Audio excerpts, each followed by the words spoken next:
Hello everyone, colleagues. I'm Christoph. I'm the head of unit of the NUT Commission.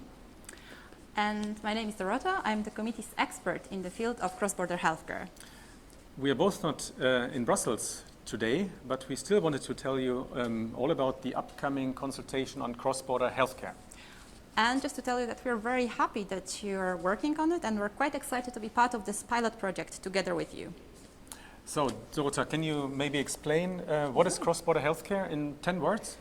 I think I can do it in 7. It's about getting medical help abroad. And why would anyone want to do that? Why would anyone use a driving license when renting a car abroad, or withdraw money when on a holiday, or use a smartphone? It's just one of these opportunities that we have thanks to the European Union. It's about being able to buy products or services we need or like wherever we want. But you're not saying that health services are just like any other service. Well, this is exactly what I'm saying. And it's not just me, it's the Court of Justice that said that about 20 years ago.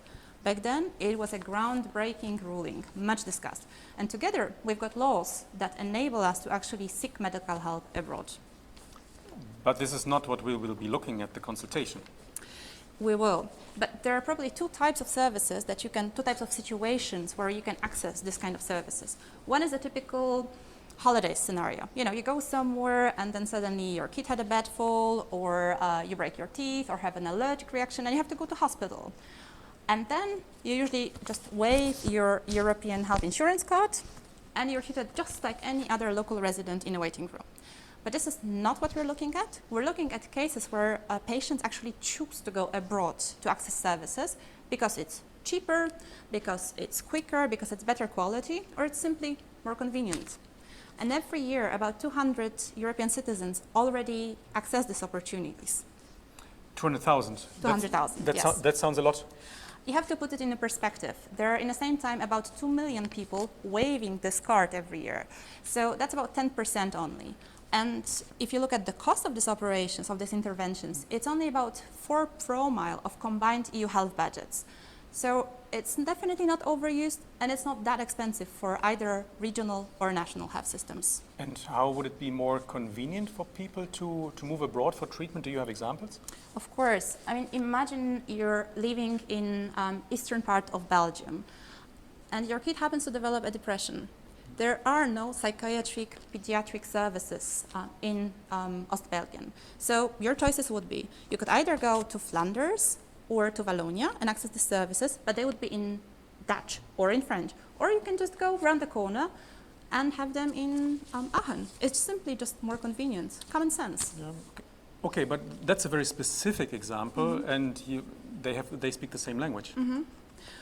That's true. People in border regions tend to be bilingual more often than in other regions. But actually, health providers also adapt to that. Let me use the example of Poland and Czech Republic. In Poland, the mean wait time for cataract removal, it's an eye operation, the most common cause of blindness. It's about 1 year. I mean, you can go actually blind if you wait that long. So Czech surgeries, eye surgeries, adapted to that. And they started training doctors in Polish and employ Polish-speaking assistants, making it easier for patients to access these services. And some of them even provide buses from border towns. Okay, but what about regions without an external border? I agree. They may have little less of these everyday flows, but they still can attract patients because of the quality of the service. Hungary is an excellent example. They have one of the best dental care services in Europe, and people often choose to fly to Hungary just to have their teeth whitened or their dentures fixed or maybe a crown set. That's very well for patients. And how are regional authorities involved? It also makes sense for regional authorities. Across European Union, they often manage health budgets, and these amount already to about 10% of GDP. There are tough decisions to be made and savings. So having this cost efficiency and possibility to use, let's say, shared infrastructure, it simply makes sense. That's, for instance, what Catalonia does with Occitanie in this border region of Pyrenees in the hospital in Sardinia. Okay, this is then rather convincing. Why is it not more widespread? Well, this is exactly what we want to find out. there is lack of awareness for starters. I mean, only about 20% of Europeans heard about these possibilities. Then there are some language barriers, administrative procedures, legal obstacles, but we want to hear all that from you. We want to have your real life examples, be it good or bad, and we simply want to know what works and what doesn't. Great. And what are the next steps? We're going to develop over the summer a questionnaire for you, consulting European Commission and World Health Organization. We will then share it with you, and with your comments and feedback, we will send it to translation. You're going to receive that survey by mid-October.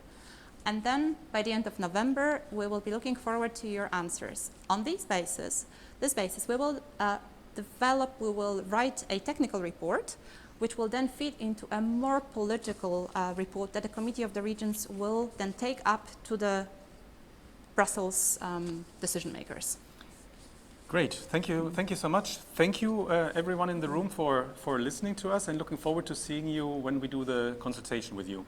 And please don't forget that you can always send us an email or call us if you have questions, doubts, or simply want to have a chat about cross-border healthcare. Thank you. Thanks.